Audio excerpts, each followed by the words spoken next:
বিসমিল্লাহির রহমানির রহিম।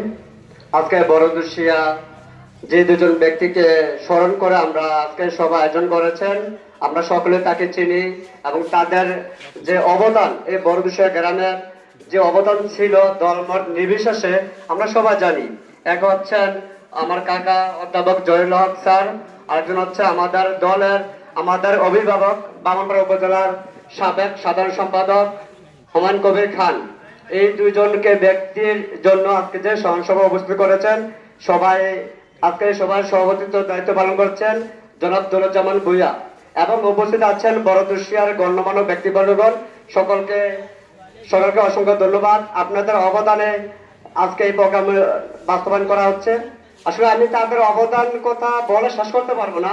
আমার অল্পটুকু বয়সে আমি লাস্ট যতটুকু সময় নিচ্ছি তাদের থেকে যতটুকু কথা বলছি মিশতে পারছি, আমি বলতে পারবো, হলফ করে বলতে পারি জয়ের কাকা এবং হুমায়ুন কাকা দুজনে এই গ্রামের একজন মূল্যবান সম্পদ ছিল।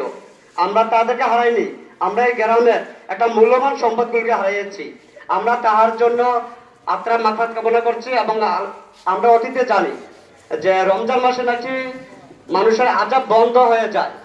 আমরা মন থেকে দোয়া করি রমজান মাসে যেমন করে কবরের আযাব বন্ধ ছিল, আল্লাহ যেন তাদের দুইজনের কবরের আযাবগুলো সেম আজীবন জন্য বন্ধ করে দেন এবং জান্নাত নসিব করেন। সেই দোয়াগুলো আমরা সবাই করব। এবং সর্বশেষ আপনারা অবগত আছেন আমাদের বিএনপির ভারপ্রাপ্ত বিএনপি তিনবারের প্রধানমন্ত্রী বেগম খালেদা জিয়া ও ডিসেম্বর মাসে মৃত্যুবরণ করেছেন। আমি আমাদের দলের পক্ষ থেকে ওনার জন্য দোয়া চাচ্ছি, ওনার জন্য দোয়া করবেন সবাই। সেই কথা ব্যক্ত করে আমি আমার সংক্ষিপ্ত বক্তব্য শেষ করছি। আসসালামু আলাইকুম রহমতুল্লাহ।